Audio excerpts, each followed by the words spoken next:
Welcome back to the channel. Today we are starting the voyage off pretty early in the morning. I'm not going to do the thing over again because Ronnie left the stuff zoomed in, but Trevor's there filling up. Guten Morgen, is that what it is? But I'm going to give the Magnum a wash. There's a nice Tush wash all the way over there.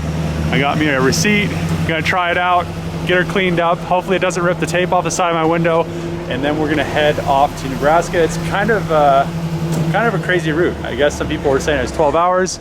Maybe we can make it in under 12 hours. Maybe I could get the AC charge in this thing. But yeah, it's cool today, and hopefully... It would be cool if you found a supercharger on Craigslist and we get it in the hotel parking lot. Woo! Maybe. That would be pretty cool. Put nitrous on it. No, I don't know. I do a supercharger kit before I did nitrous. 4, so that means I got 20 miles a gallon in the supercharger. Well, 16-gallon tank, that means I can go 300 miles. I'm probably gonna go 300 miles, but I'm gonna keep track of it. That was ethanol. Probably go farther. That was ethanol, yeah. Yeah, so I'm gonna go through the car wash really quick and then we're gonna hit the road. Hurry up. We're about to see how tough Gorilla Tape is because the window in the back is Gorilla Tape. So here we go with the touch wash, but it's just a Magnum, so we're all right. Brushes are like rubber. That's interesting. But so far, the Gorilla Tape has held, and I don't know what the car's gonna look like. It's gonna be surprising to see. So after the wash, it doesn't look too horrible. I mean, she shined up a little bit. Those brushes actually do some work. Gave it a little polish, but I'm gonna go catch up with Trevor. He's going to Safeway.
Taking us through some pretty nice scenery up in the mountains in Colorado. A little bit different from my trip when I went and got the Subaru, but I mean, you can't beat it. Tunnel time.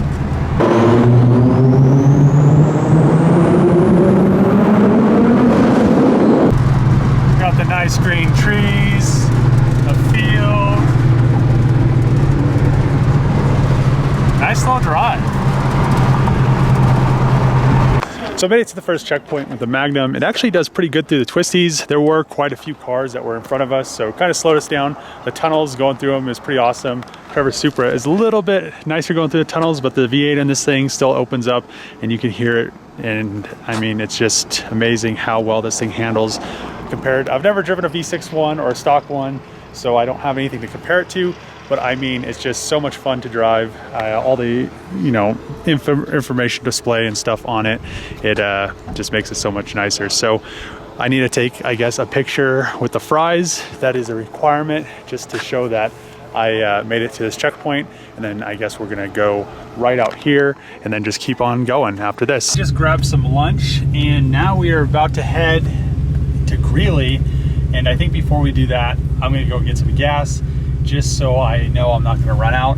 It still shows that it's on the top, and I've only gone, let's see how many miles I've gone here. So 18.7 miles per gallon. And where is my So I've done 103 miles. So with a full tank, I should be able to do like 250. I should be able to do. So I shouldn't have to worry about it for another couple hundred miles, but I'm still gonna fill up so I don't run out of gas. Filled up, this is the gas station everybody's at, filling their cars up before the long stretch. It's like 100, I think 150 miles.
Up the Magnum once again, and she is doing great. We're ripping out here, but we have a little ways to go. I decided to get gas since Trevor's getting gas, and I'm going to move out of the way so somebody else can get gas. And got the raid siren going on or something. What the hell is going on here?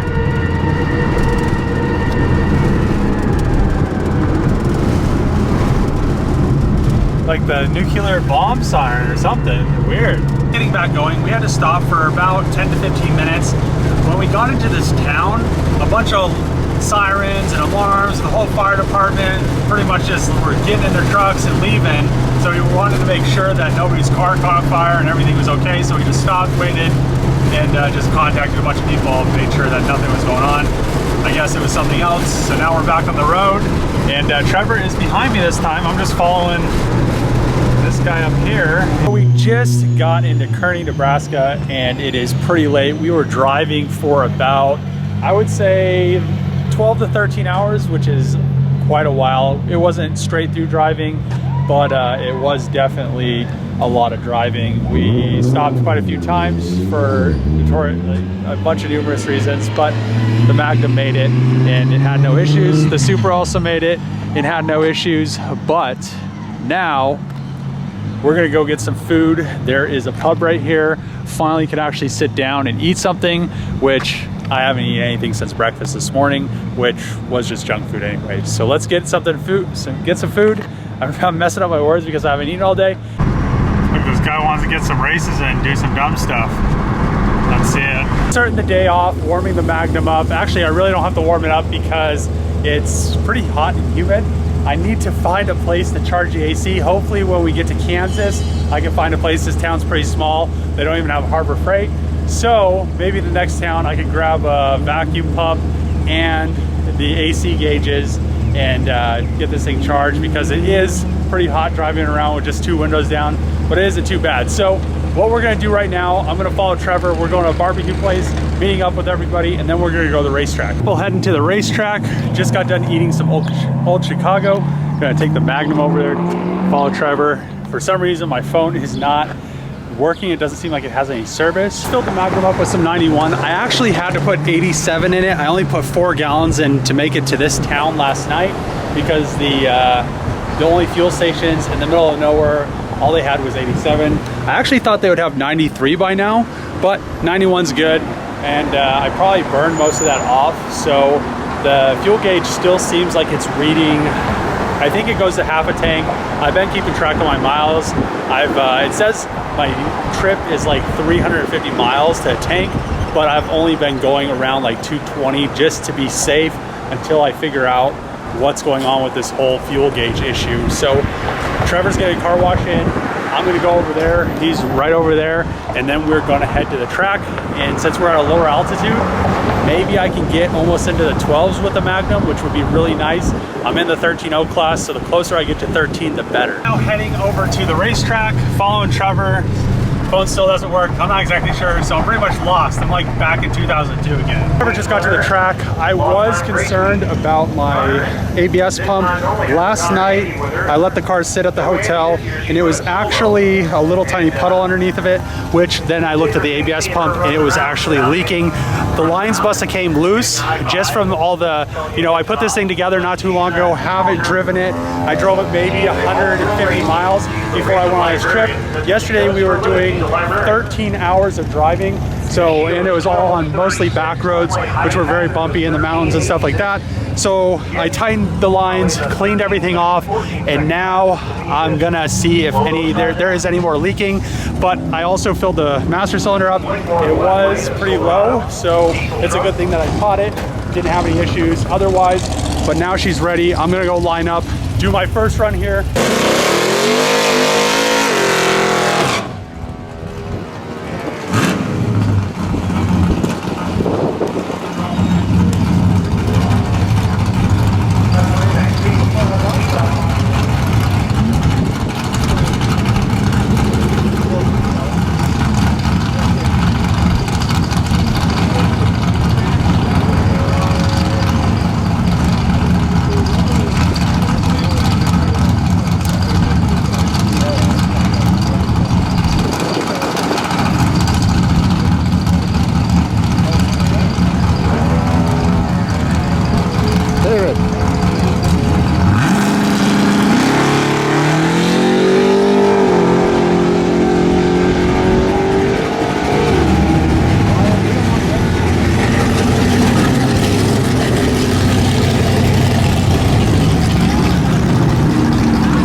It's like 13.3 at 108. The first run didn't go that bad. I actually got a 13.398, I guess, at 106.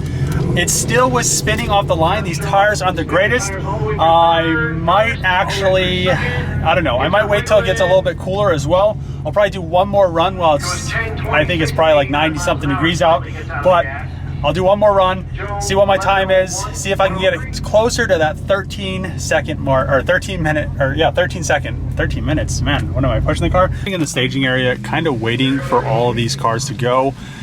They haven't called my class yet, but I'm trying to get up there as soon as possible because they actually just prepped the track, and the sooner I can get up there, I was spinning through pretty much first and second, which if I can get it actually hooked, I should be able to bring it down to almost 13.0 or maybe in the 12s, because this thing should run like a 12.6 or around like a 12.6. So I guess we'll see, but I'm just gonna wait until I can roll back up there. Able to get stage up first. There is all these other lanes that have to go before me, but after that happens, all I have to do is pretty much go. Hopefully there's enough track prep and I can get as close as I can to 13.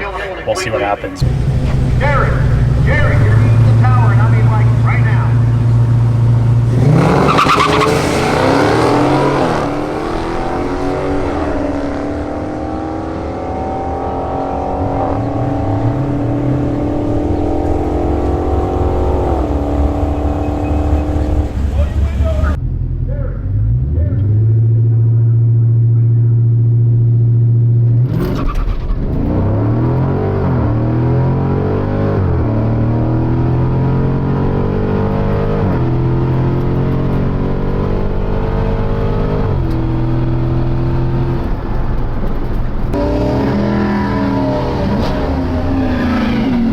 13-second. Damn! Look at that, boys.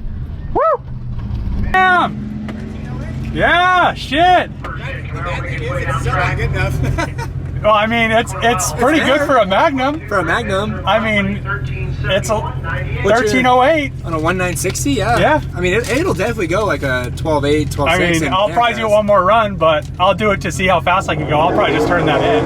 Oh, I would keep this a turn in. Yeah. I mean, that's not bad. But I think the guy that fastest in that class is like a 13. Oh, I'm not even trying for the class. Oh, that's good. I mean, I'm just trying to get the Another Shit, J. hell Oh, yeah. I saw that. Unfortunately, the guy wasn't able to charge the AC. The newer Scat Pack swap, I guess they went from R134A to R134YF, which is a different fitting on the lines. So there was actually no way for him to charge the AC, which is unfortunate because it's actually going to be it's going to be a little bit of a drive. It's probably going to be hot. I'm just going to have to suck it up and deal with it. Hopefully when I'm in Kansas, I could get it charged, maybe call ahead to a Dodge dealership and just have them charge it. It'll probably cost me like 300 bucks. But I'm going to end the video here. The Magnum has done tremendously well on this whole trip. Getting into 13.0s is a very big accomplishment for it. I know some people are saying this thing should be running a 12, but the tires are all seasons. And if I had some slicks and if I had, you know, if I was more worried about getting into the 12s, I probably could. I could throw, you know, a wet shot of nitrous on it or something. But I'm gonna end the video here. If you like these videos, make sure to click the subscribe button, thumbs up, throw a comment below. As always, see you guys tomorrow.